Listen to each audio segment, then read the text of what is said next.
Hello and welcome back to my channel.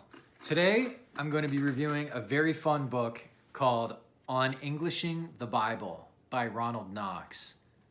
Monsignor Ronald Knox was an English Catholic priest and theologian he was a famous writer, among other things, but he was probably most well known for his single-handed translation of the Latin Vulgate into English. He was the first Catholic to do a full translation of the Bible by themselves since St. Jerome.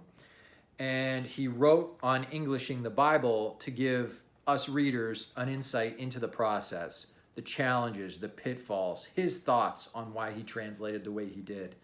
If you buy a copy of his translation from Baronius Press, you'll not only get a nice quality Bible, but you'll get a copy of this book for free.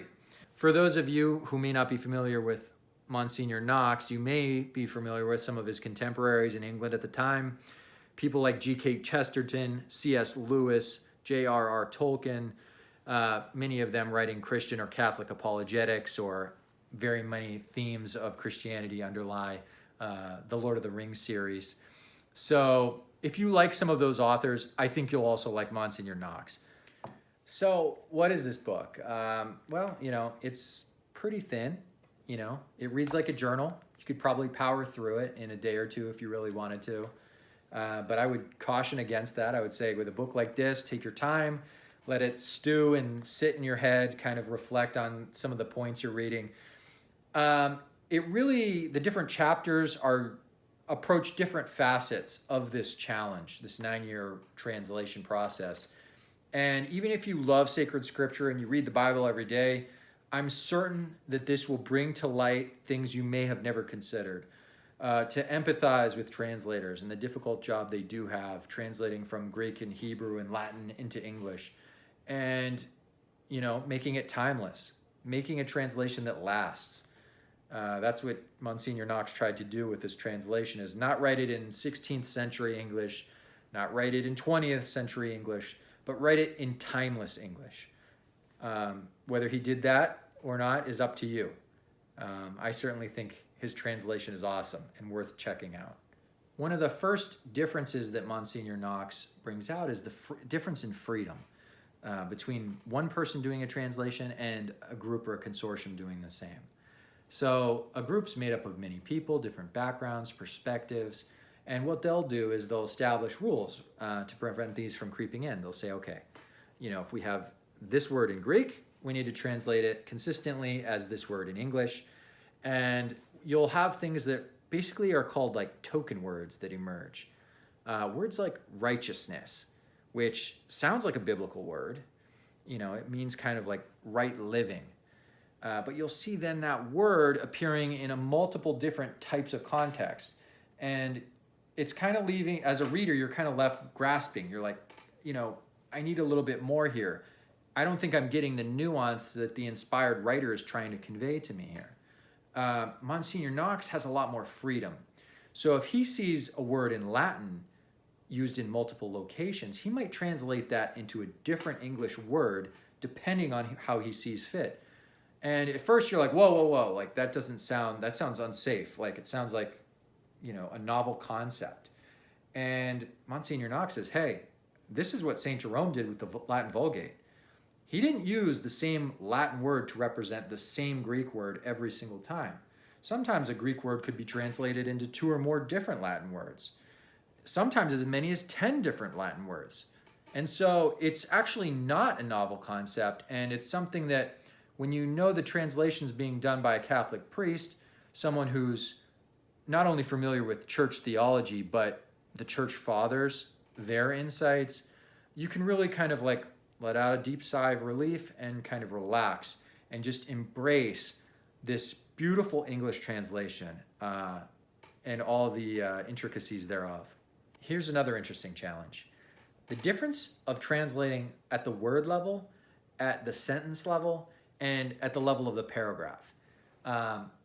Someone like St. John, for instance, thinks and has an affinity for writing in full stops in sentences, whereas someone like St. Paul really has his thought conveyed in a paragraph form. He thinks in paragraphs and he writes in paragraphs. So the translator has to be nimble enough to account for these differences between the inspired authors and really balance concise speech with eloquent speech, with drawing out that meaning, and again, trying to adhere to the original language in which these were written.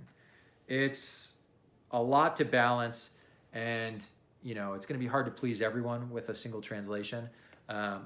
But I don't think there's a better translation of St. Paul than Monsignor Knox has done. It's incredible. Sometimes I think that depending on the translation, it can be a little bit choppy or hard to understand. Monsignor Knox draws out the personality of St. Paul, his humor, his seriousness, his somberness, his mission, his zeal, his love for Christ. All of this comes out, the personality of St. Paul, one of the greatest, if not the greatest evangelist in the history of the Catholic Church.